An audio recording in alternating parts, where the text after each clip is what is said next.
to reaffirm the League's intent to continue to provide a home for members who own or are employed by collection agencies.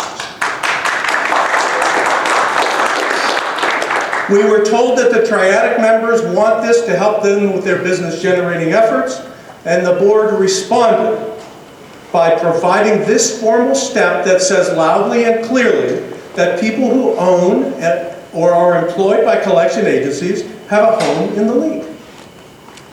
Further, the board took steps to create a separate, voluntary marketing fund to allow the marketing committee to quickly and nimbly take advantage of opportunities to help members sell their services to prospective clients. We were told by the marketing committee that it needed more money dedicated to the marketing of the League and member services. The board responded by providing this vehicle for funding their efforts.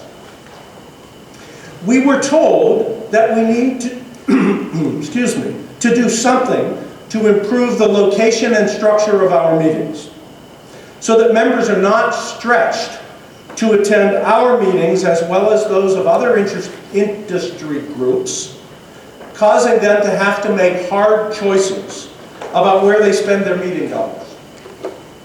The board responded.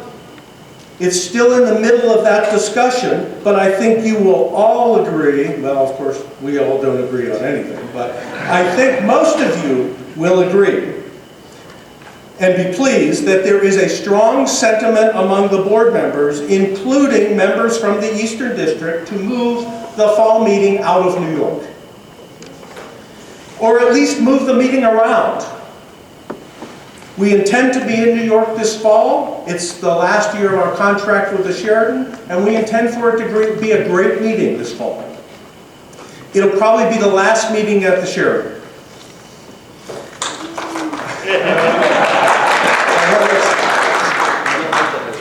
We're working to be responsive to the idea of co-locating our meetings with meetings of other groups that provide us business. Doing more like we're doing this summer with the Napa meeting with the International Association of Commercial Collectors, the IACC. And what we do in the fall with our programming at the National Conference of Bankruptcy Judges, the NCBJ. We want to do more of that. You want us to do more of that. We need to hear more from your groups and you individually about groups and locations for these bolt-on meetings so that we can not only get us all together from time to time, but get us together with people who can help us get and keep business and make money. So look forward to announcements over the next couple of months about changes in our meeting schedule. These are the highlights of the discussion and the decisions yesterday in the board. We can talk more about this in the town hall portion, but I felt it was important to tell you about them so that you can have them in mind as you listen to the candidates about the candidates and your future leaders. So, since we have a contested election for one open attorney board position, we'll have a debate to afford the candidates an opportunity to express their views. There are two candidates running for one board position. Voting will take place tomorrow from 7 a.m. to 11 a.m. I'd like to introduce Jeff Schatzman, past president, who is chair of the nominating council, who will serve as the debate moderator, and Katie Friedman, who will serve as our official timekeeper.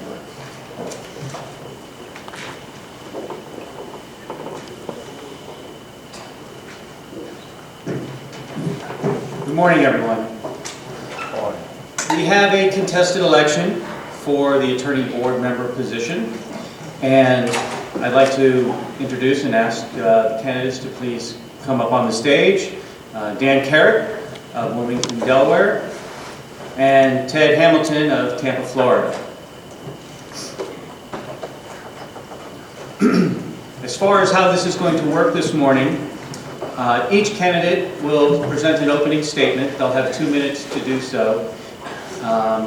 And then they will have a 1-minute close after the debate. The nominating councils worked hard and diligently to come up with relevant questions for these candidates. And I'd like to, at this point, thank all the members of the nominating council for participating this year and doing an excellent job in vetting out the candidates and having 2 qualified candidates up here today. I'd especially like to thank Tim Grimes and Nancy Hamilton for their efforts in assisting me with the questions that will be presented today. Now, the order of the questions was determined earlier this morning, and Dan Carrick will go first, and Ted Hamilton will follow with responses, and we'll alternate who goes first on each question. Katie Friedman will be our timekeeper, and she has a sign for 20 seconds remaining. So when there's 20 seconds remaining, our candidates will see those signs, and then when time is up, she has a stop sign. And if the candidates continue after the stop sign, Katie is going to start throwing tomatoes at them. No, she will ask them to stop, and we will ask them to stop, and I don't think we'll have an issue today. I think this is not quite the national candidates that we have to deal with. So, as I said, each candidate will have 2 minutes to answer each question. So, without further ado, I'm going to ask Dan Carrick to please give his opening statement. Thank you, Jeff. And we've talked, I think 2 minutes is the briefest opening statement that either one of us has ever been offered. So I'd like to just introduce myself really. For those of you that don't know me, I'm Dan Carrick. I'm a partner at Seconti, Servant & Carrick in Wilmington, Delaware. And my loyalty to this league runs deep. My firm has been a league member for 35 plus years. And I think that our practice is diverse and it's representative of all aspects and practice groups within this league. We are proud collection attorneys. We have a creditor's rights practice, and we are proud of the business relationships that we've built through the triadic system. We believe all business is good business, and we really value our membership to this league. With the rich tradition and history that this league has, we all recognize that we need a bridge to the future. I've been an active member of this league since my first meeting in 2008. It started with volunteering, raising my hand. It led to membership on the executive council for the young members section and the creditors' rights section, and then the Eastern region. I was able to advocate for the league in front of our legislators in DC at the Hill Day event. And it's my promise that I will value your opinions and advocate on behalf of creditors, because that's the most important aspect of our business. And I can promise you that I'll value those. Thank you, Dan. Ted? Good morning, everyone. My name's Ted Hamilton. I'm an attorney from Tampa, Florida. I'm with the law firm Weatherington Hamilton down there. And it's my pleasure to be a candidate for the Board of Governors this year. I've been a member of the Law League for about 20 years. I started in 1996, and I've been coming to the meetings ever since, New York and Chicago.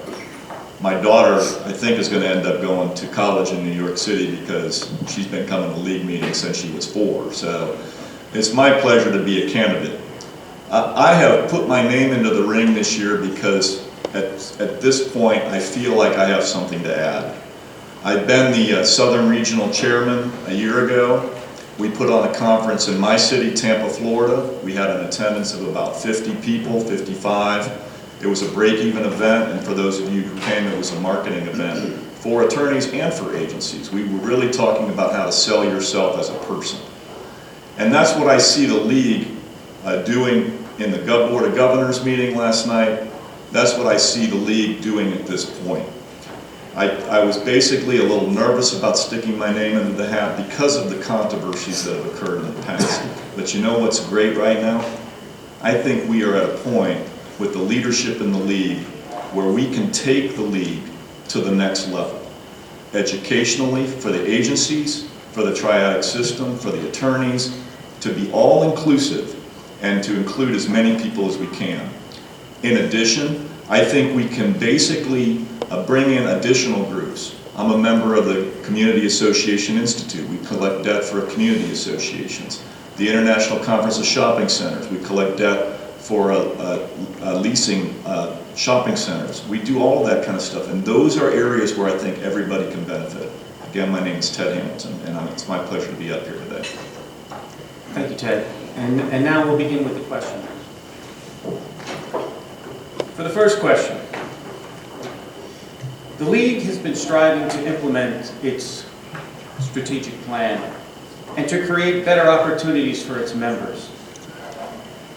What elements of the plan do you deem to be the most critical, and how would you implement them?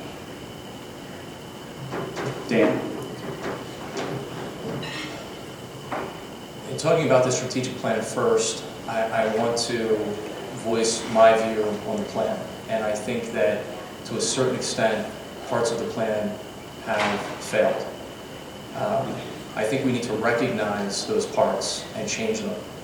Part of the strategic plan should be to move forward and change what is constantly happening with the league in terms of the drop in membership.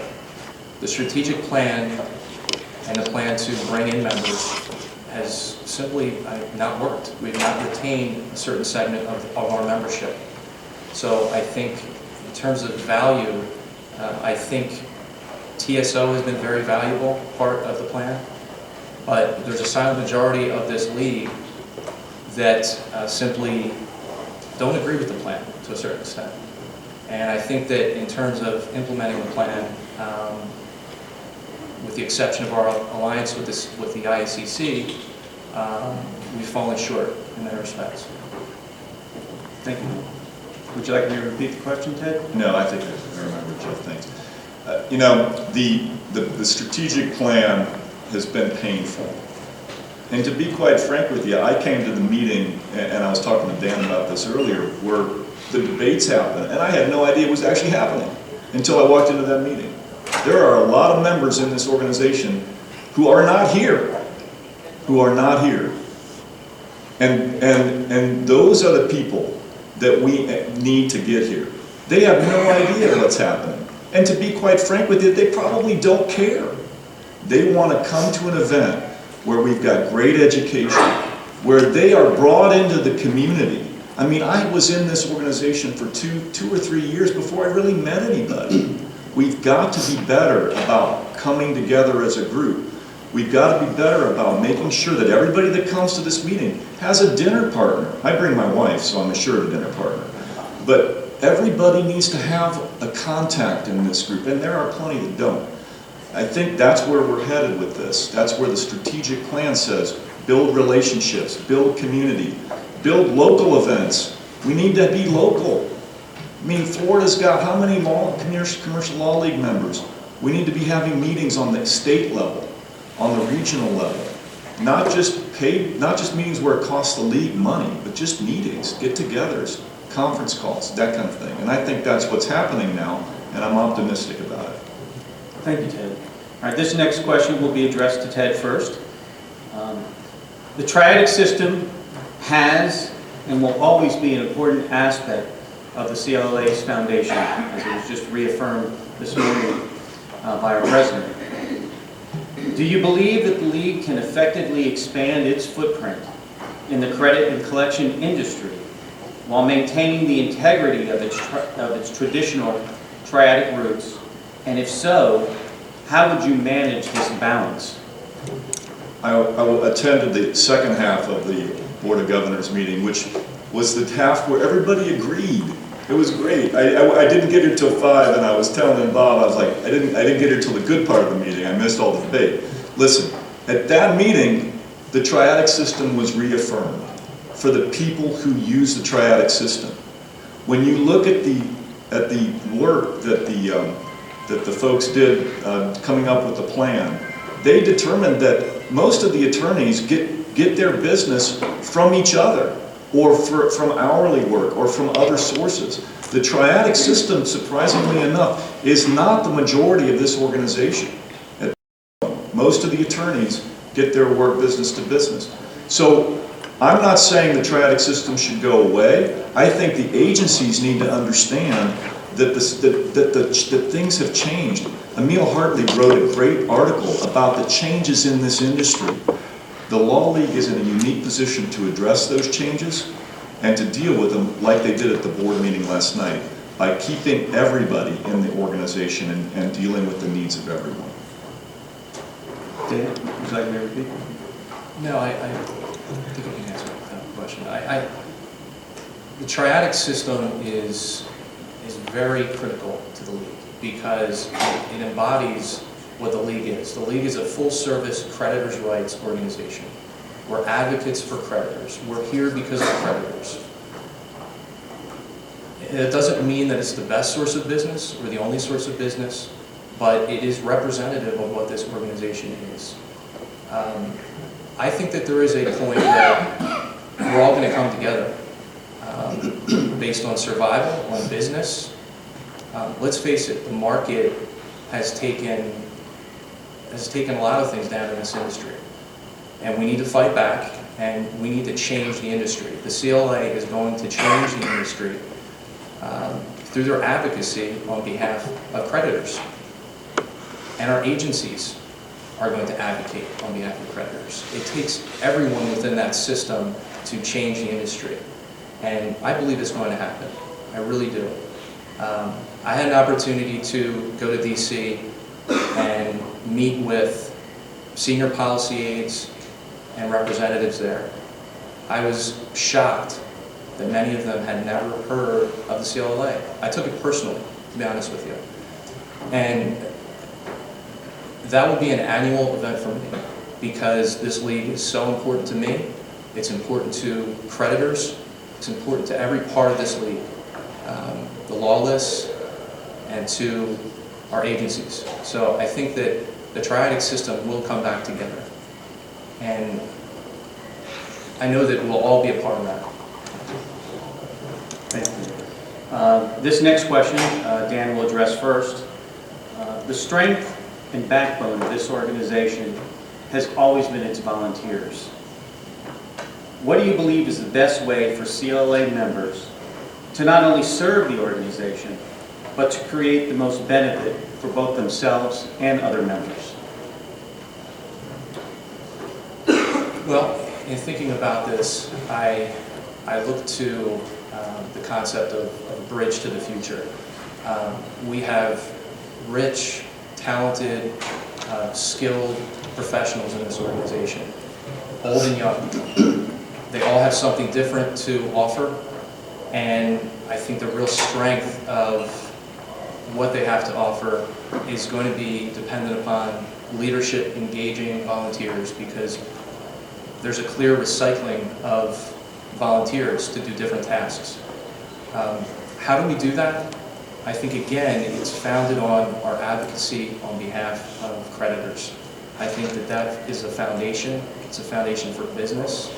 And I think that energizing the membership occurs many different ways, but when they see the value that we are sharing through our advocacy in Washington, through our magazine, and through the education that we provide, and for business survival, I think this membership is going to be energized. They're going to see the new path that the league is on, that we're recognizing past mistakes, moving forward, and mending relationships. And I see the changes happening now, and they'll continue to happen. Thank you. Ted? Well, when you look at the strategic plan, you guys are the ones that are active. There are 600 people out there that aren't. The first thing we've got to do is we've got to reach out individually by taking the people in this group and saying, Here's who you're going to reach out to. Make a call to them. Say, hey, we miss you at the league meeting. Or send an email. All we got to do is split it up. Personally invite people to come to these meetings. The Napa meeting is going to be amazing. I've already talked to a brand new member in Orlando. He's like, I said, are you coming to Chicago? He said, no, but I'm coming to Napa. And that's what we've got to do. We've got to bring people in. We've got to bring our members in first. We've got to bring our members, the agencies, they talked about it last night, the agencies have got to have education that they look at the Commercial Law League, not like all the other organizations that they're in. They look at us, this league, as the one who gives them education that is up here. And that's what the strategic plan is. We've got to give the members the education that they need. We've got to give all of the members, not just the lawyers. If we're going to keep the agencies here, that's what we've got to offer them. There's got to be something more, because how many organizations are there that compete with us? So in order to get what Bob has started moving forward, we've got to bring everybody in. The other idea I've got is mentoring. Assign a mentor to everybody in the league. Everybody should know someone else. And I think that the Board of Governors can work to do that. I also think that there should be submittals for proposals for speaking at league events. Don't get me wrong, the education's great. But what if the Education Committee asked for proposals for speaking at the events to the membership? Maybe we'd get new people speaking at the events about topics that we never had any idea existed. Thank you, Ted. This next question is for Ted. What do you believe are some of the ways that the CLLA can improve its brand awareness and become more relevant as a leader in the collection industry? Well, I think, as I said before, I think education is where we really can create a great brand, number one. I think we've got the knowledge base that none of these other organizations have. We've got 100 years of knowledge in this organization. Now, some of you are a little younger or older than me or whatever, but we've got a lot of knowledge in this group. That's what we need to be tapping. In addition, I think Dan's hit on a great point. The DC thing, where we're going to the legislatures, we're affecting policy. 100% agree with that. We've got to get to DC, and we've got to increase that meeting so that we're a force to be reckoned with. One of the things that I deal with, as everybody does, the regulation in this industry is ridiculous. And we've got to have a voice to say, wait a minute, we're good people. We do things right. Here, and maybe we can affect some change that helps lawyers throughout the country. Wow, can you imagine if we affected the FDCPA directly somehow? Imagine all the lawyers that would read that and would say, wait a minute, what's that Commercial Law League of America all about? That's what we need to be doing. Dan? To follow up what Ted is talking about, I mean, we need to stop reacting and we need to change policy. We need to be the creators of change. The bankruptcy venue issue, the FDCPA issue that was brought to the table, these bring exposure to the league. They let our clients, our creditors, they let everyone know that the league cares about them. We believe in changing policy for them, and that in turn is going to lead to business for us. And I think that there are so many different ways for the league to create more exposure for itself. The education, I agree with Ted 100%. We have phenomenal speakers, and we need to take our speakers at conferences and bring them to people through webinars and teleconferences, through bringing that opportunity direct to members and anyone else outside that wants to listen to the expertise that our members have. I think the focus really needs to be thinking big and changing the industry to bring exposure to this organization. We've been beaten down over the past 10 years with regulation. We now have the CFPB to deal with, and we can't take it anymore. We've got to fight, and I don't think it's too late to do it. And I'd like to see the CFPB shut down and I'd like to see Amen. the FDCPA amended. I went to DC and asked leaders to amend the FDCPA. Most of them didn't respond for 10 seconds because it's sort of off the table. But those are the big things that we need to do so that we are providing value to our members and to creditors. Thank you. All right, that concludes the question portion, and now I'll ask Dan to give his final comments. The bridge to the future for the league is here. It's in this room, it's with young leaders, it's with new faces. I'm asking for the opportunity to be on the board. I'm answering the call to leadership. I'm not going anywhere with this league. I believe in this league. I believe in the business. I believe that we're going to change policy for the better and for our benefit. I'm grateful for what the CLA has given to me. I've grown personally and professionally because of the membership of this league, through the education from this league, and through the guidance of membership. I'm, again, honored to be a candidate along here with Ted, and I ask for your vote for the board governors. Thank you. Ted? As I said, and I'm honored to be up here with Dan as well, I think you got two great candidates. I think that either one of us would be great. But I do think that as far as my experience goes on the southern region, I think I've got some experience helping set up and bringing new members into this organization. I think that some of the ideas of increasing the regional presence, of potentially having local meetings or statewide meetings on a more frequent basis can increase the membership. But at the same time, I'm committed to this law league.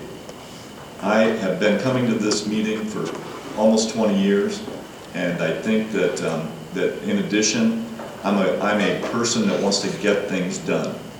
I will be on this board, I will be your voice on the board, and I will be pressing for action. It's time for action. The board has got it in a great position to make some great change, and I think I'll be a great addition to it. Gentlemen, thank you very much.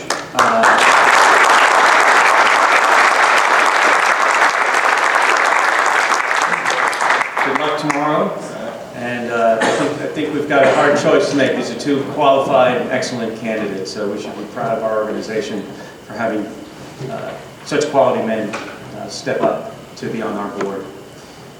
There are 4 uncontested races, that for President-elect, Recording Secretary, Treasurer, and the Law List member. Unfortunately, due to some family issues, Mark Sheriff, who is running for his second term as Treasurer, is not able to be with us today. But at this time, I would like to call upon each of those candidates to give a brief discussion on what their views may be so that you can be enlightened as to some of the issues that they'll address as members of your board. First, I'd like to call upon Mark Ressler, our President-elect candidate, to address you, and he'll have 2 minutes to do so.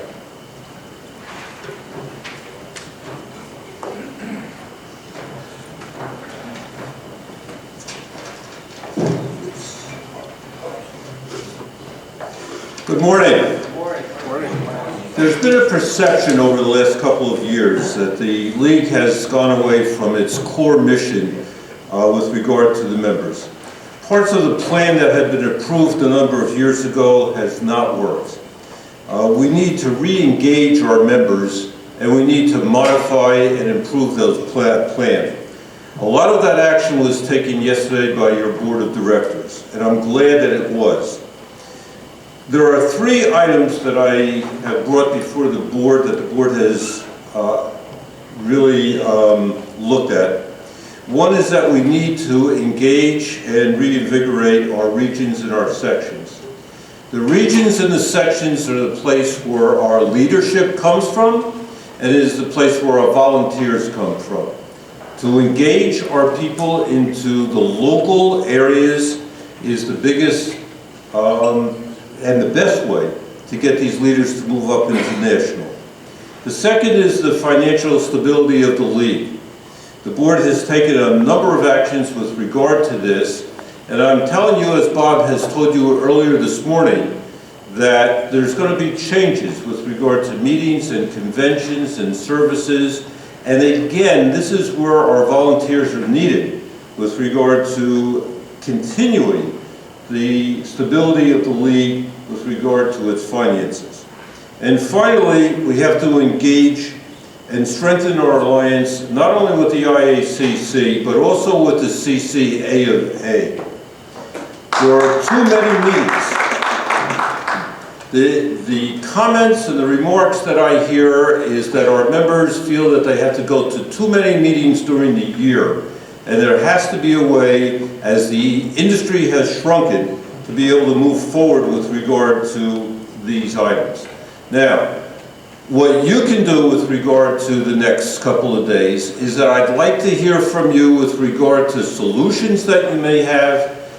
Tell me what the problems are that you feel that your members are not receiving, but come up with some of the solutions with regard to those problems, and stop thinking about them and us, and let's see if we can get together as one industry and make this league great again. Great again.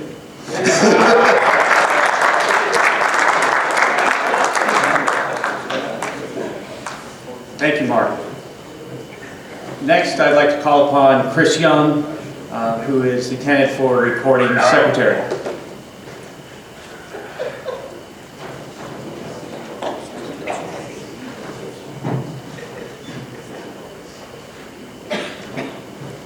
Good morning. Hopefully my voice is going to hold up. I was losing it last night and it may not be there tomorrow. Let me get the elephant out of the room. There will be a recording secretary dinner next year. I'm in. My themes in terms of service to the league are inclusion, transparency, okay? I think there's perceptions on both sides of a lack of information. In the next couple of days, if you haven't met me, I would like to meet you. If you have a thought or an idea, a concern, a complaint, I want to hear about it. The board needs to hear about it. So I heard some things up here with our candidates about, we need to do this and this. I think there's a perspective that the leadership doesn't solicit. I would say to you that's not entirely correct. If you have a thought or concern or a comment, please step out and express it. We want to hear about it. We've got changes. We're not going to be in New York potentially. Who knows if we're going to be in Chicago. We're looking at new places, new times of the year. We're looking at a lot of different things. And this is a membership organization. We need to hear from you. So I would like to meet you. I would like to hear what you have to say. And I'd like to take that to the board so that we can all do what we do, which is make a living, be an attorney, be a forwarder, be an agency, be a law list, so that it can all be very positive. Thank you. Thank you, Chris. He'll also kiss your babies. Finally, I'd like to call upon Mike Sonhalter, who will be our law list representative this year on the board. Come on up, Mike. You're our next candidate.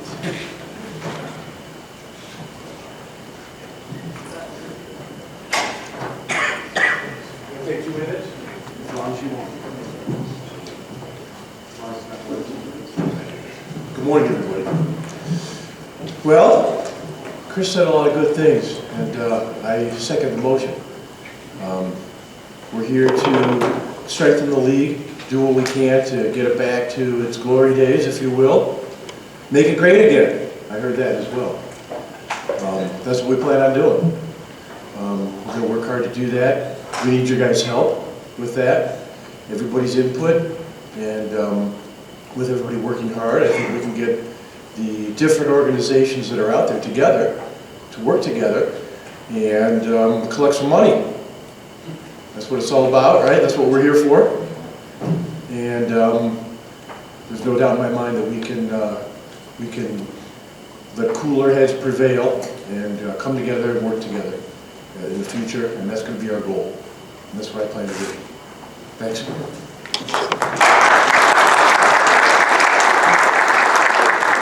Thanks, Mike. And that concludes the candidate portion of this morning's program. Again, I think we've got some great candidates. We're going to have a great board next year. One more time, let's give a round of applause to all of our candidates. And go out and vote. It is Chicago, so early on. Good job, everybody, and thanks, Jeff, for your work and the nominating council's work this year, putting this together. Okay. Next item, actually, I have it scheduled. How about that? Dave Gamache, who is the chair of the Finance Committee, will give the treasurer's report.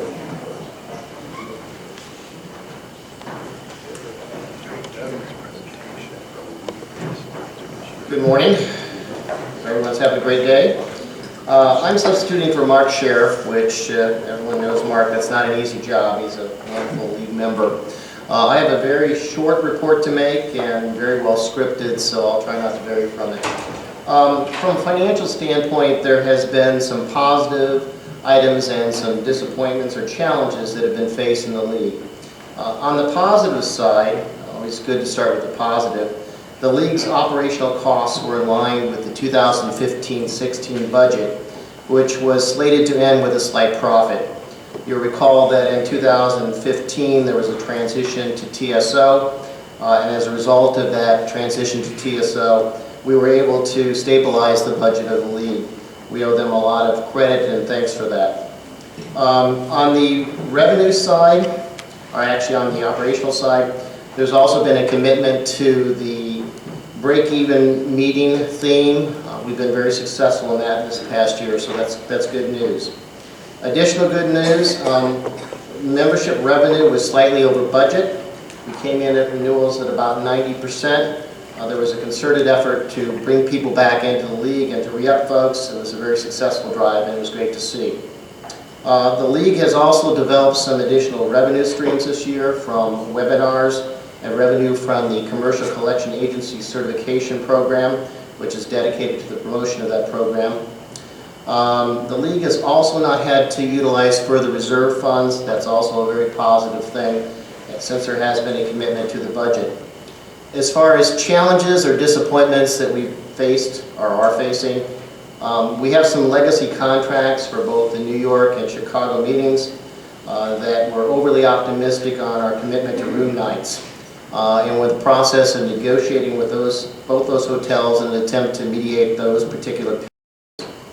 Another slight disappointment, although when I look out at this room, attendance at this event is somewhat lower than we suspected.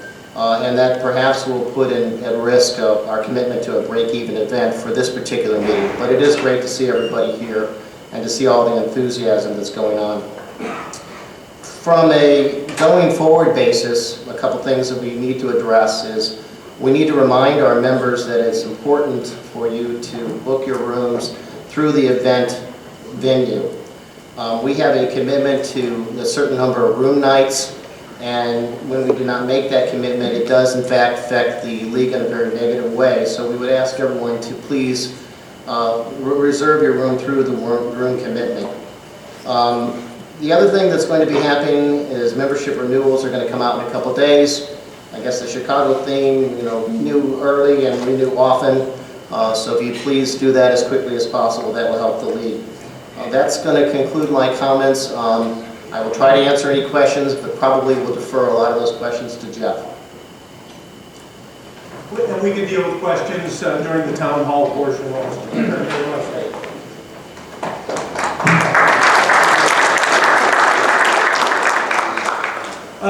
One of our great accomplishments this year is a rollout of a new website, which includes back-end facilities, data management, member management system. Katie Friedman is going to give us a little presentation on that, and she'll tell us when that will be live.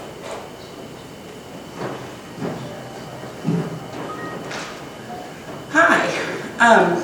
We're going to wing this a little bit. I had planned to give you an actual live demo of the site, but they're doing a data transfer of your database right now, and so it's really, really slow. So I didn't want to show you that. But these are screenshots, and but it's really exciting. New homepage. The top one is a rotating banner, so we can put all sorts of content up there. We're going to take it to the new directory search. You are going to have little widgets with news and calendars. You can sign up to get emails when there's new newsletter articles. Those will all update automatically all the time. We can change the content on this stuff at any moment. So if you have something to say or something you think should be up there, let us know. And then when you're signed into the site, there'll be a little My Profile box all the time. That can take you to a page that looks like this. You'll be able to set up your bio, have pages, pictures, articles you've written that'll all be linked to the directory. So when someone searches for you on CLLA.org, you will control what they see, and it will be entirely up to you. How much information, what that looks like, and you can edit it at any time. So we will invite you once we go live, which will probably be Monday, You will get an email letting you know that we're live, reminding you of your login information, and asking you to go check out your profile. Make sure there's nothing you want to change or update. If you have any trouble with that, you can certainly call the office, but it will take you right to this page. You'll hit Edit Bio. You can set up your preferences, what types of emails you want to receive. We'd appreciate it if you didn't say you didn't want to receive any emails from us, but you could. You'll also have the ability to have pictures, start your own blog. There'll be all kinds of new features. We'll introduce them, we'll send instructions. This is a snapshot of the store homepage. We can have all kinds of webinars, content. So if there's something you think we should add to this, certainly let us know. But we're really excited about it. It's going to help us control the front end and the back end. It's going to give all the sections a homepage, all the regions a homepage. So your chairs will get emails in the coming weeks asking them to appoint subcommittees to review content and help us make sure those home landing pages are what you want them to be. But we have a lot more flexibility here. So if there's something the website hasn't been doing for you, let us know and we could probably make that happen. All right, thank you, Katie.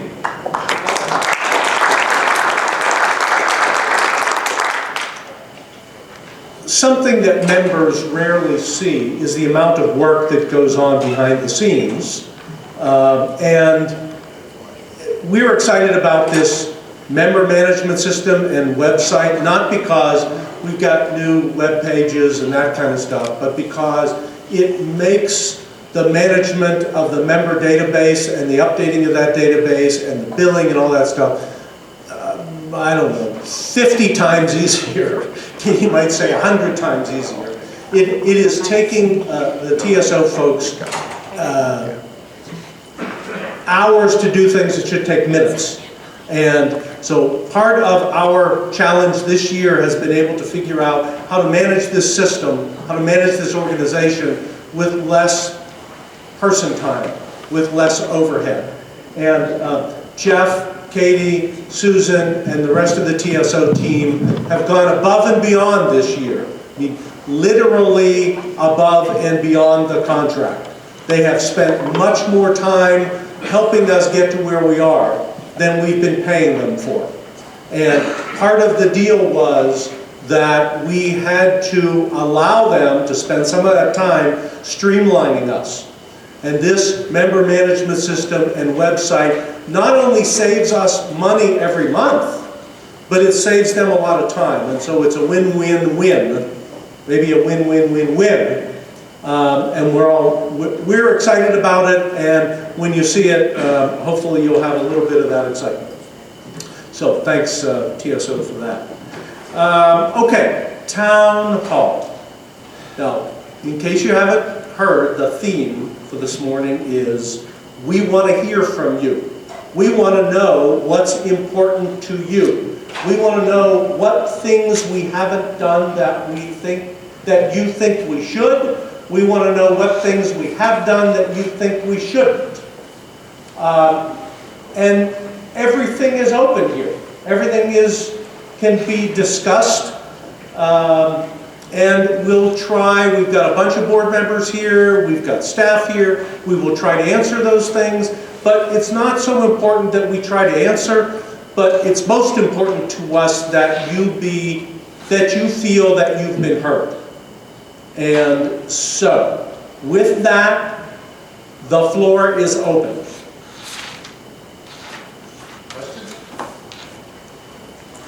Fred. Can the Facebook page be turned over to the members so that the members can post things on it? We have a Facebook site, but hardly anything is ever posted on it. Katie, would you like to answer that? I would. Matter of fact, there's a social media committee on your schedule. Come to it. We haven't had anybody come to it yet, but we would like you to.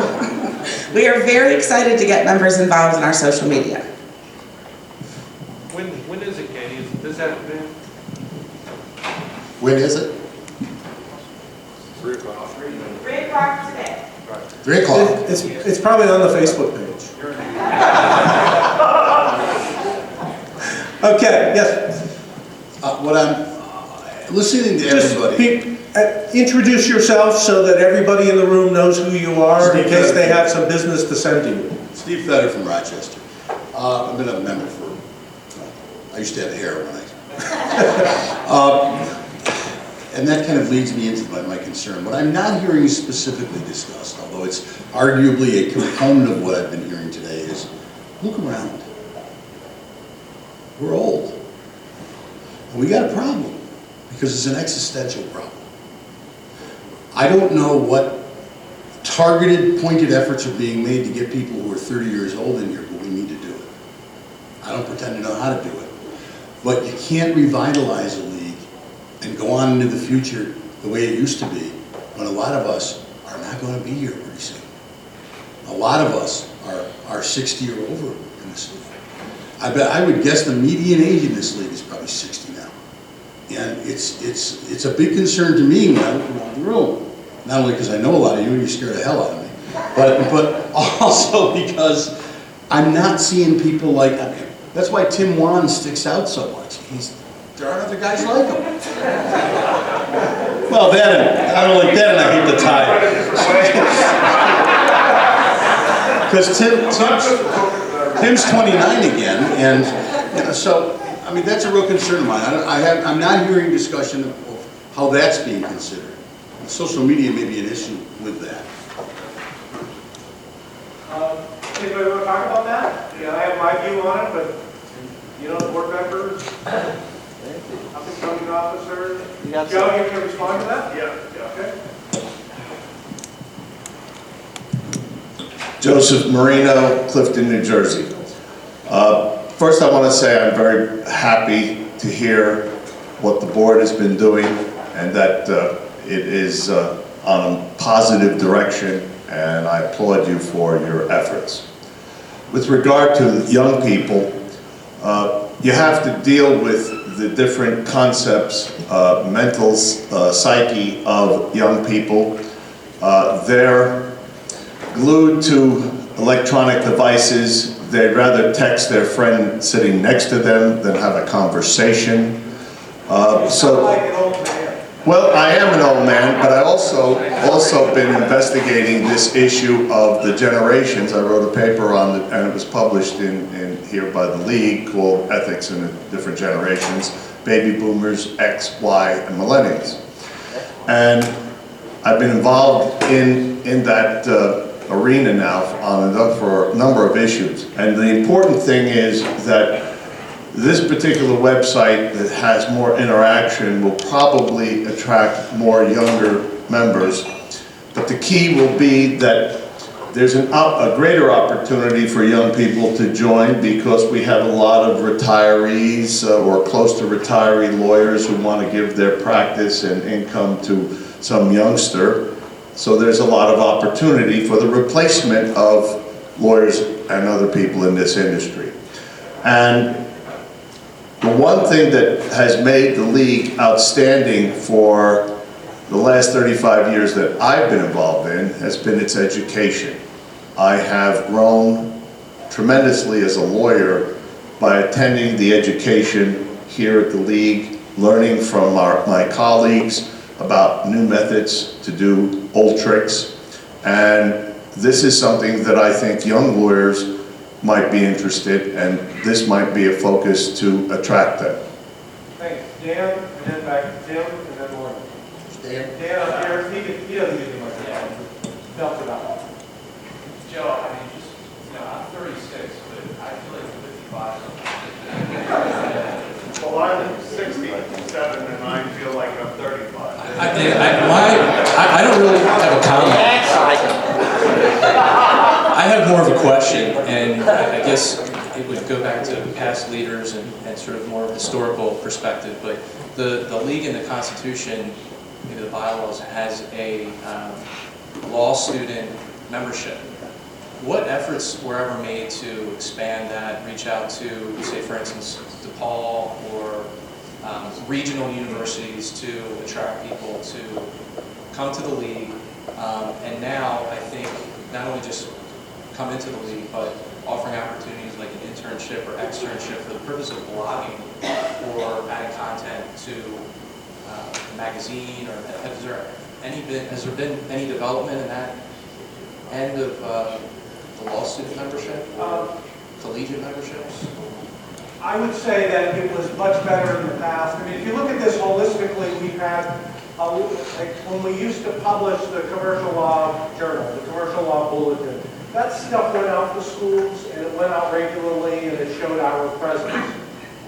We have to change, and we have changed. And I don't think, I'm unaware of an effort, of a concentrated effort to law schools. And that doesn't mean it's a bad thing, it just means we only have so much bandwidth. Katie, do you? There have been a few things. There's been one-day programs offered, and we have made contact with DePaul, and the contacts we have, like for the one-day program that's here, and several other things. We do have subscriptions to CLLA with several university law libraries that we do send marketing materials and things to, but it certainly would be a stronger effort. So, and on sort of the holistic issue is that there's a standalone organization that some of us remember. It hasn't been very actively, called the Commercial Law Foundation.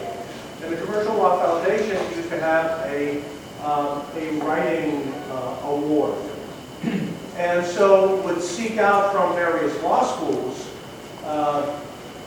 articles and would award some money for that. And that, aside from generating some scholarship in the real world, also let people know about the Commercial Law League, because the Commercial Law Foundation was kind of a sister organization. So all of those things have shrunken as the market has shrunken, and it all comes together. Tim. This is Tim Wan, and we're talking Asian. Okay, there's a challenge with young people. I hired a couple associates. I've been hiring associates. I've been trying to bring them along. But there's something that happened when I did interviews for associates, and I think it's not unusual. They hear that what we do is sue people. They hear that what we do is we force companies to go out of business, and they decline to work or decline to interview for us.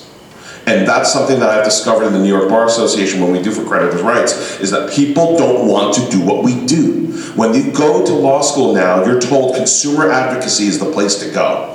That's what we're seeing. Flip side of that, you're saying there's not enough young people in the room, whatever, Stephen? Bring your associates, because that's where I'm coming from. Remember, I didn't come here because I was recruited from a law school. I came here because Bob Levy 15 years ago said, I have faith in this kid is going to be honorable and stick with me and not try to steal my business, so I'm going to bring him along. And that's what Dan Carrick is here for. That's what half the other people in the YMS are from. I'd say more than half. I'd say 3/4 of the YMS are the young associates who've come in. I've heard that twice now. My reaction is, that's not a gain that someone replacing someone who's leaving, who's older, who's retiring. That's not the answer. It's helpful, but it's not the answer. Laura?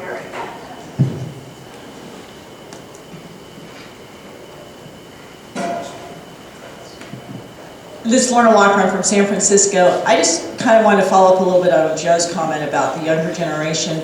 They do things differently. They're more into the media type of technology. One of the things that's been discussed is putting on webinars and education posting onto the website, education programs. If we can get education programs on there that people will then watch at their computer, which is what they do today for the younger generation, we might get people joining our group just because they like our education program. So I'm putting out a call for volunteers to come in and put a webinar or an education program on that they can post on our website. That might draw membership, and I think that would be great. I might just add on all this discussion, one of the keys about the website that we have, and one of the trends in association management, and this software platform is designed for associations. The idea is that you want to become the place that people go to get information about commercial law. So what do they do when they're looking for it? Where do they go? Google. So we need our Google Analytics to rise. How do we do that? Content. So when Katie talked about these member pages, the more you fill them with content, the more likely we are to be on that first page or to be one of the top 3.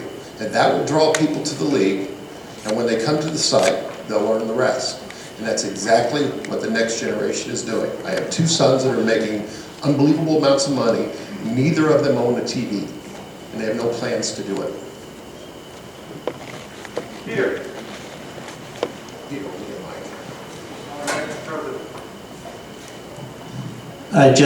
Peter Califano, San Francisco. I just wanted to talk about this getting younger members. I'll just share an experience that we've had with the California Bankruptcy Forum in California, of course. We started a young professional program in the organization, and they've developed a track that's specially designed for young professionals. They have judges come in and talk about how to be a lawyer, where to stand in a courtroom, what to deal with ethical problems when your partners are being too aggressive and telling you to do things that you feel uncomfortable.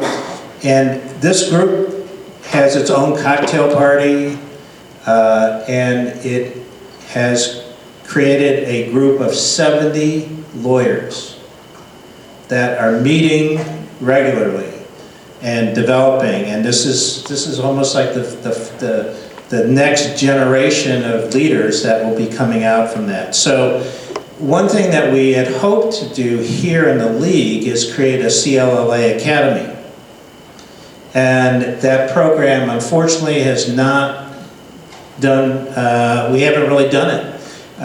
We were thinking about doing a similar kind of small second track type of thing, but it requires volunteers, it requires people that are committed to mentoring and make it a priority. So if this is an important thing to do, which I think it is, we ought to organize and fill a committee to start actually doing it. Gary, and then up here to Jeff. Thank you, Jeff. Good morning, everybody. Gary Tier. I just came off the board, and I'm going to be the chair of the YMS. I don't think we need to form a new committee to do this. This should be what the YMS does. Tim and I, about a year ago, polled the membership with the age column in it, and we're shocked to find out, we were just talking about, we think it was over 100 members are under 40. None of us anticipated the number being that high. Obviously, coming to a meeting, we only get, 10, maybe 15. So I'm happily volunteering myself and the YMS leadership to maybe follow up on that discussion from a year ago, and maybe looking at who those members are, and trying to bring them into a more formalized program the way Peter's suggesting. So we'll be happy to talk about it later today in our meeting and see what we can do. Great, generate the ideas and percolate them up, and we'll act on them. Up here, Ted. You got one. So I got a big mouth, so I apologize if I talk too much. But I agree with you. I think the key is, however, that these guys that are younger, they can't afford to come here. They have to convince a partner to let them pay to come to this event. I mean, I think I spend like a couple grand coming up here. It's great, I love it, but it's, I don't have to get authority to come. So what you've got to do is you've got to go to the areas. I mean, if you look at the state demographics of attorneys, there are 1.1 million attorneys in this country right now. The majority of them are in California, Texas, and Florida. And that's why I'm emphasizing the fact that if you can have local events where they can drive to them, they can get to them on a weekend when they're off, and with you guys helping, I think that the YMS can expand its base. And once they've come to a couple of these closer meetings, it's less expensive and that doesn't put the league on the hook for a lot, you're going to gradually see, now it's going to take time, but you're going to gradually see the young folks coming into the group. That's just my take. So, before we go to Joe, just a personal perspective on this. A lot of you know my former partner, Sean McClure. Sean was active in the Young Members Center. Sean ran our collections group for a number of years. In December, Sean decided to leave the law practice. And he went to work for an insurance company. Not exactly sure what he's doing, but he's not practicing law. So there is an active member who chose to go somewhere else. Now, our practice has also changed over the years, like everybody else's. The amount of direct business that we can trace to the commercial law league activities is less than it used to be.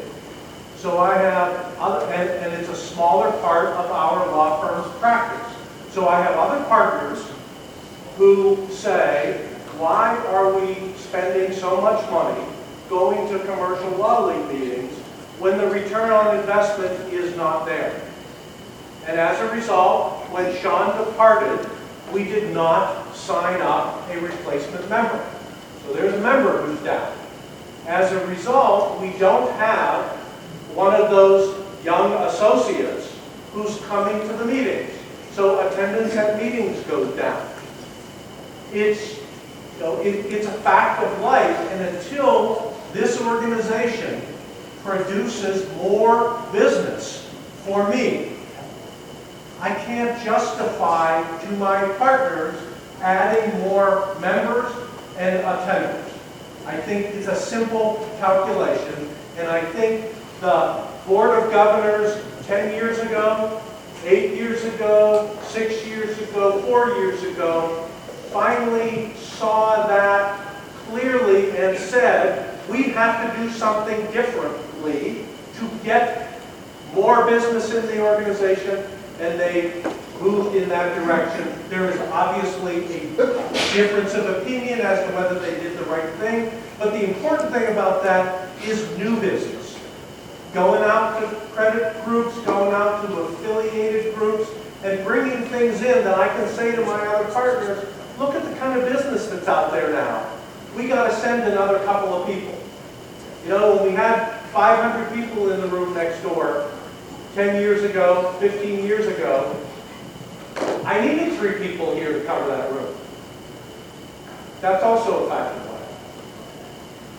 Okay, Joe, you had your hand up? Yeah, just to give somebody some historical background. The last century, the Commercial Law League basically initiated itself by having groups of lawyers in each state. And then those state clubs, or Commercial Law League clubs, merged and we had the regions.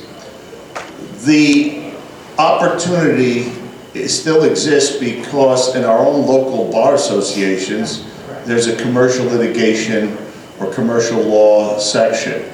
And our members could participate or share in educational programs in local bar associations, having speakers that might just generate more interest at the source. Thanks. Other comment? Yeah. Briefly, I personally think the critical age, my kids, I have 3 kids between 36 and 25, and I see how they relate to their friends. They're never without them. I don't care where they are. They're never without them. They're texting, they're twittering, by the way, email's too slow for them. All right, they don't live in the world we live in. I think the critical age, though, when they're in law school, they don't care, they got too much going on. When they get out of law school, they're working for somebody else, they're not making any of these decisions. I think the critical age is in their 30s, when either they start to go into their own practices or they've advanced at their own firms, and it's a firm that isn't doing this anyway.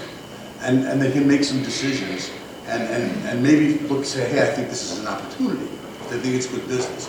I think that's the place in their 30s we've got to get if we're going to build it. So I got to just say, we just looked at that and said, it's snowing. I left 80-degree Tampa weather to come up to the snow, so I'm like loving it. But that's really what I wanted to say. I haven't seen snow in years, so it is snowing outside right now. I'm just happy.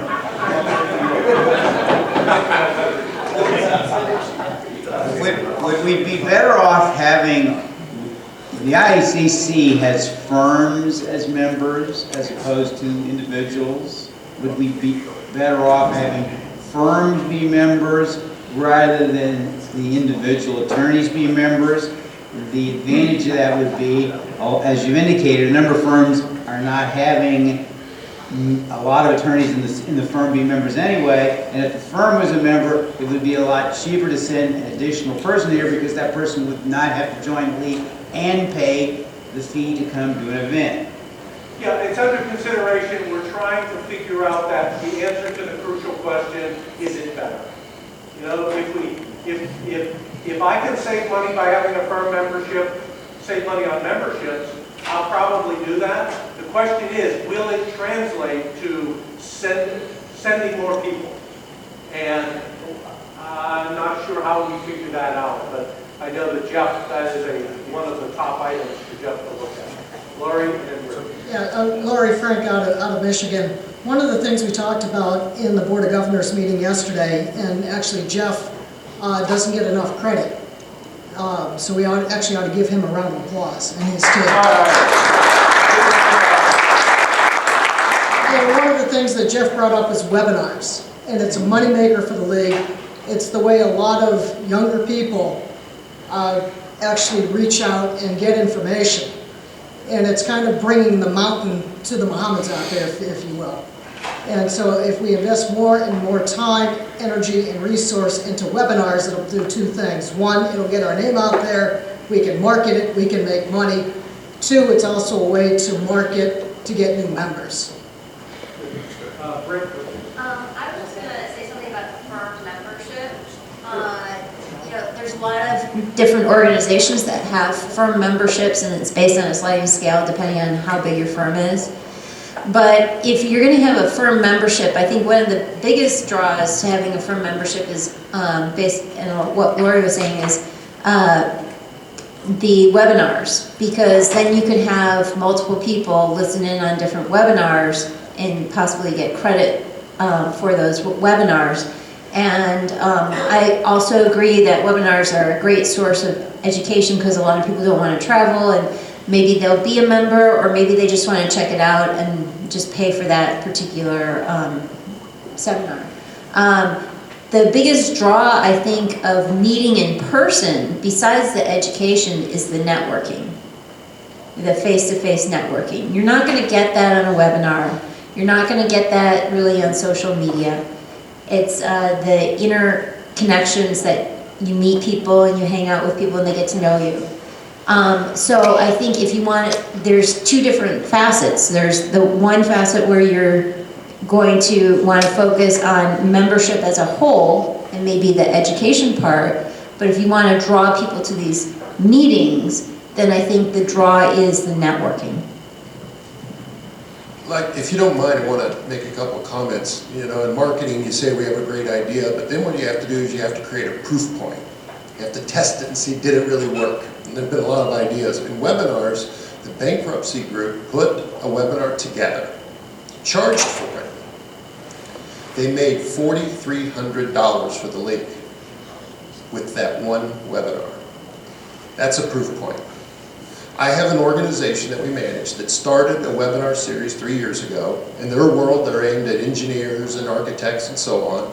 And there were a lot of naysayers at first that said, do you know how many of them there are? You'll never get to them. They're now going into their 4th year. They have over 10,000 names in their lead list. They have such a following that in 2018, they will actually hold a meeting to invite all of those folks to come in for face-to-face education alongside an exhibit. We're actually going to bring all of those customers. That was the result of a lot of work and a lot of time. And the reason why it worked is that the volunteers and members created the content that we could then translate into a webinar that could qualify for some form of continuing education. And by doing that in a structured way, we've really built something very, very big. You should believe in that. That's the future. That's where the kids are going. Before you get to David, one of the fears that people have expressed is if you put it online, there's no reason for them to come to the meeting. And I think what a lot of organizations have seen is that having it online is advertising for the organization. And it keeps people connected between meetings. Just an example, I know my synagogue about 10 years ago struggled with, do we stream some of the services? And some of the people said, well, if you do that, then nobody will come, they'll just sit at home. Well, that hasn't proven to be the case. The people that can't come like to be connected, and the people that can't conveniently come like to be connected so that when they show up next time, they feel like like it's a continuity. So, this is something that we have to try. And if we do it right, and if you guys spend an hour or two putting together the content, not only do you get the personal marketing from it, and your firm marketing from it, but it's lead marketing. Another win-win-win. David? So, Dave Gamache from St. Louis. I'm not sure that I agree that there's less business. And, people are probably going to say, oh, you're crazy, there's less business. I don't think there really is. I think the problem is we don't internally market well enough. And when I think about what happens every day, and I think about what happened last week, I got 2 new cases from fellow attorneys that I've met in these meetings.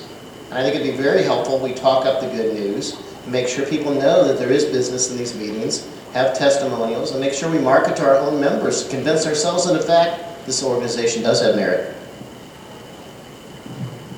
We talk about staff hours and trying to streamline.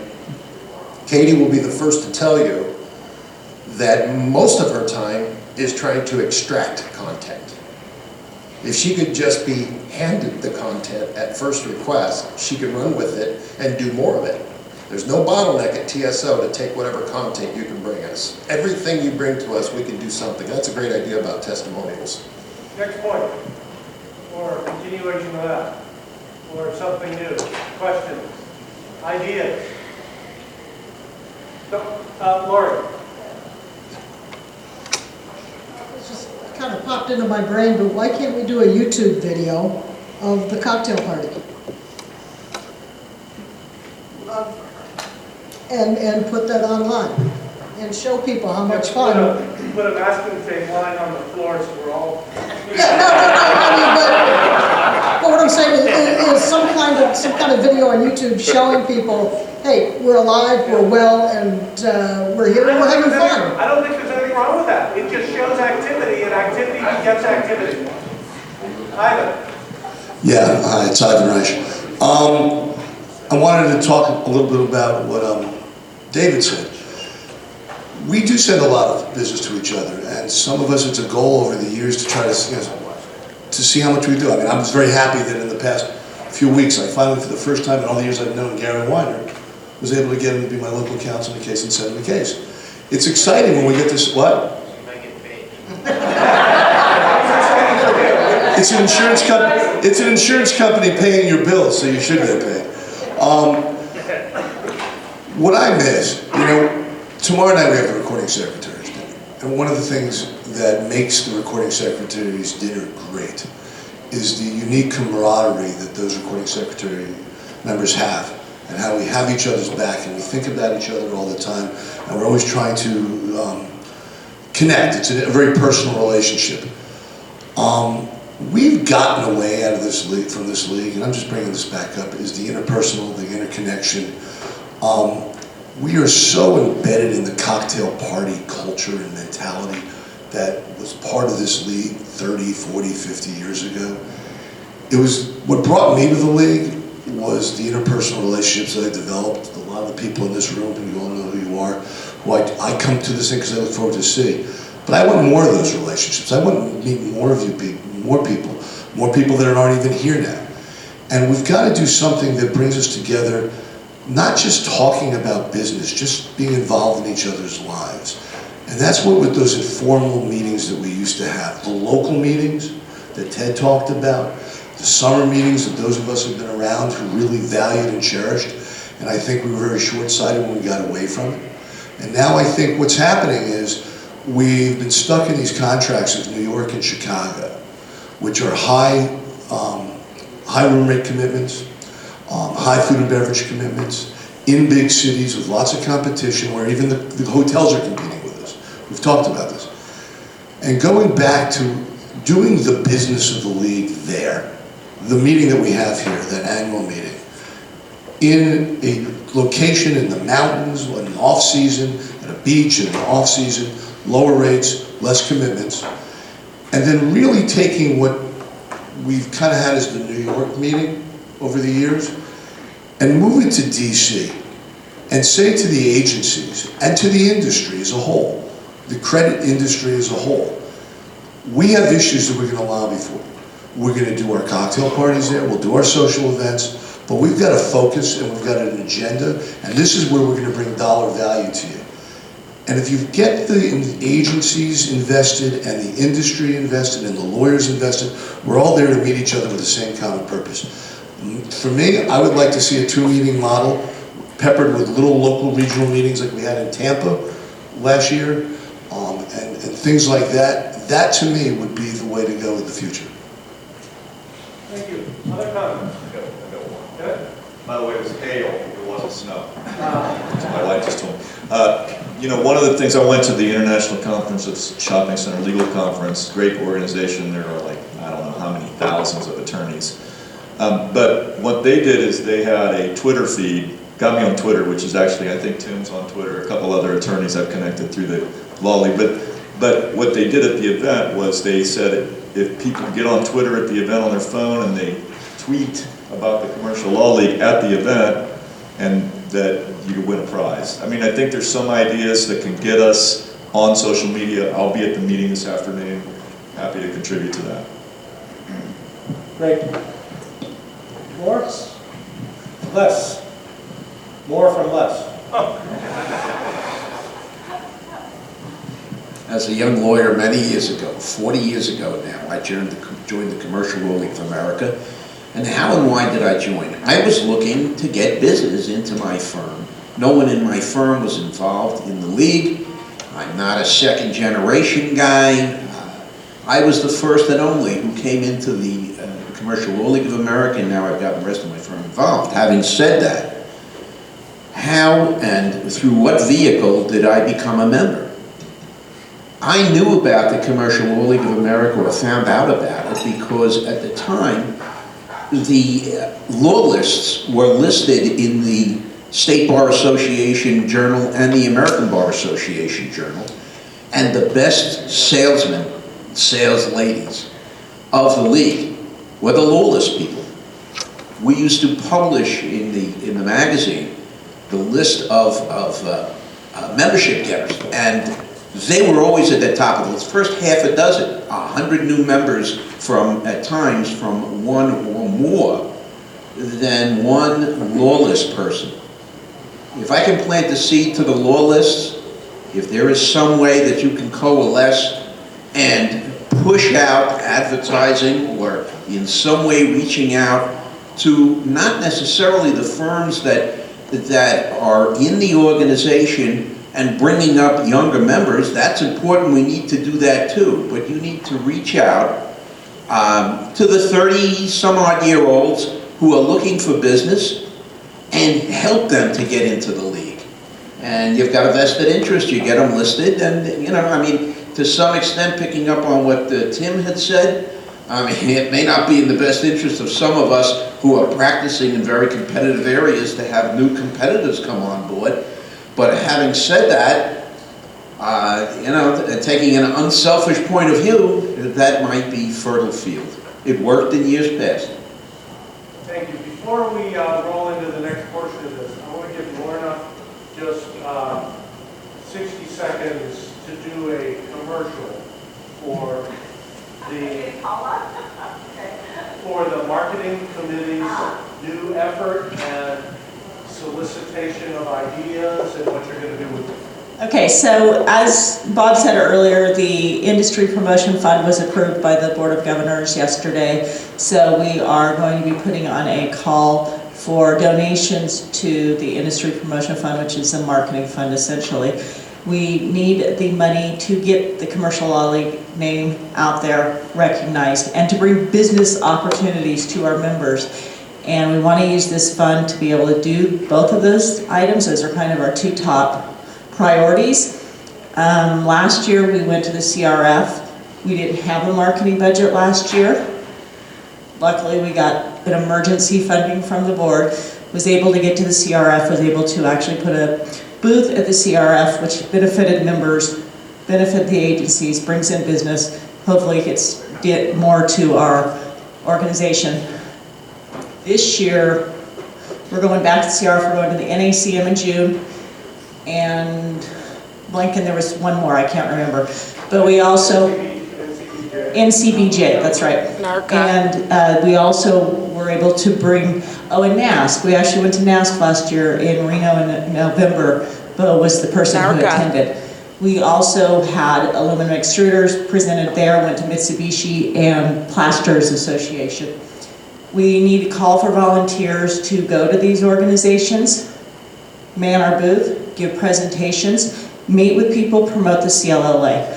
So we put out a call to papers for NACM in June. Have you got any response? Yeah, NARCA and NACM are staffed. So they're staffed. But we do, anytime you see these emails come out, read the emails because they're usually call to papers. We had a call to papers for the International Food Distributors Program here in April in 2 more weeks, and one person responded. So it's very important that we get the volunteers, but it's also very important to get the donations because we're looking to possibly go to an NACM event in Seattle in October. We need the money to do it. If we want to get our name out and get business to you guys, we need the money to be able to send people and pay to get into these organizations and trade organizations to do it. We also want to do more press releases. As Katie mentioned, more blogging, more internet. We need that. The CLLA LinkedIn has been much more active, I think, more recently. Thank you, YMS. You've got, I think, the organization of where you were required to post. Marketing committee's been trying to do it, but we need all of you guys posting. I guess on the website, the new website would be great. But again, the marketing fund, the promotional fund, very important. It's going to be in the dues renewal, whether you're online or on paper, and on the new website under donate, just like all our other funds. Yeah, so I think... So think of it this way. You like to come to meetings where there are a bunch of people that you can interact with. Here is an opportunity, either online to interact with a lot of people by doing content that Katie and or you directly can put up. And here's an opportunity for you to assist in creating times that you can be in front of a bunch of people by going to a meeting as a league representative. So more people, I'm just shocked that more people are not responding when we say, hey, would you like to go to Seattle for 2 days and interact with 300 potential new customers? And people say, I don't really want to. So, Tim, and then we're going to wrap up this portion. The answer to that is simply reach us. That's how we get the regions involved. It's not we say, hey, who wants to go to Seattle? It's we go to the Western Executive Council and say, there's this thing in Seattle, you guys find someone. That's the way to do it. We can do that. The other thing, just again, please, please, please, give a donation, give your participation to the fund so we can get these ideas off and running and bring in more business to this league. And a donation over a certain level, you'll get Lorna's voice on your home answering machine.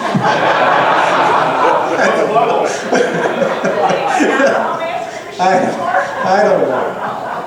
All right, well, thanks everybody for that. That was, I mean, there were some interesting ideas, good questions, good comments.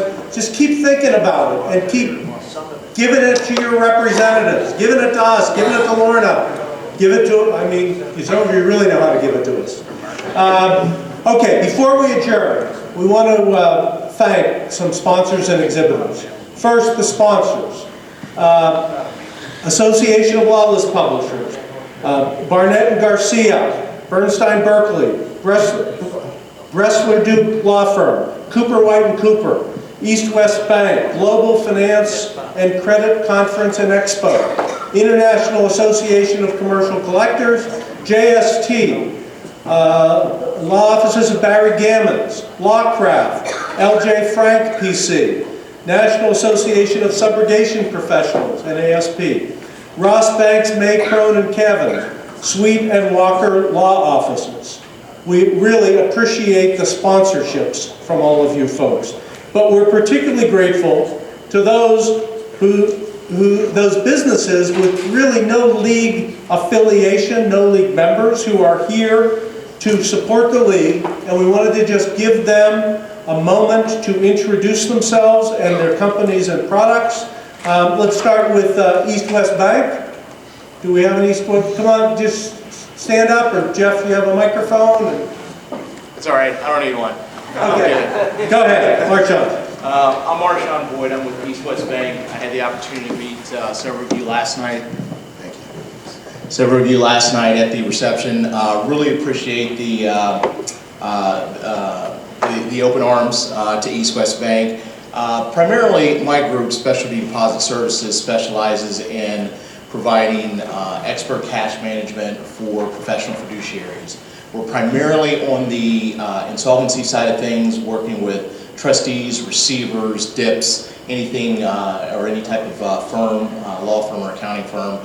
Obviously, our interest in Commercial Law League, this is our first meeting. You guys have a bankruptcy section with many bankruptcy attorneys, but we're also exploring other ways and interested in other ways that we may be able to provide services to the general population of Commercial Law League.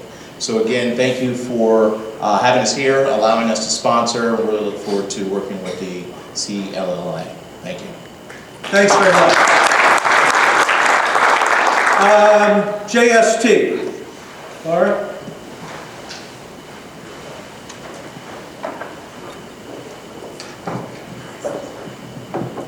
Hello, I'm Laura Bowling. I'm with JST.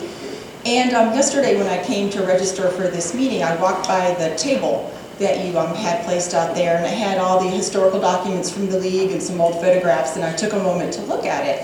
And it made me reflect on how long me personally and JST have been coming to this meeting. And if I'm correct, I think it's since 1991, which would be 25 years. That's a long time. And we started out as a small software company, came into our first meeting, and there were already some well-established software vendors here. We demoed our system and picked up a good number of customers, many whose faces I still see here from like the 90s. We appreciate your business and thank you for being a customer for so long. We're the only software vendor that's still supporting the league. So if you are looking to make a change or looking to get software for the first time, please come by and visit us. We'd be glad to talk to you. Thank you. Thank you. Next, the Global Finance and Credit Conference and Expo, Philip Philbin. Good afternoon, everybody. My name is Philip Philbin, and I'm the CEO for what you're looking for. You've been talking about it. You're looking for an event to be able to make your name, get that brand awareness out there. We're it. You need to come and talk to us. We have the latest in technology that we're bringing to the world. You're talking about webinars? Not exactly what you need. We've got it. Streaming worldwide. 62 of our educational sessions are going to go worldwide. The problem with associations today is they can't get those people to come. The money is not there. It happened in 2008 and it's still going on now, no matter what politicians may tell you. What we're giving everybody is the opportunity. Sit at your desk and be able to get that educational on your computer, live streaming. And you're going to be able to interact with the instructors. Our instructors are from UCLA, doctors and professors, that we're bringing in specially to tell the world what we need in global business finance. That is what our event is all about. Education, networking, everything you have been talking here today. Just wonderful ideas. And you've got the same problems we are. This is our first year of doing it. So we can understand and feel the pain that you're going through. But it's something, if we work together, which the CLA is going to be at our event, it's something we can work together and make a better place, not only for the CLLA, which, by the way, you're the legacy.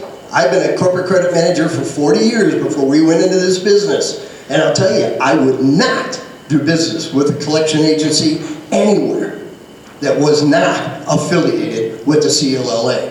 What's happened since then, I'm not quite sure, but I could tell you that you are the legacy, and it's that education that you provide, that networking that you provide.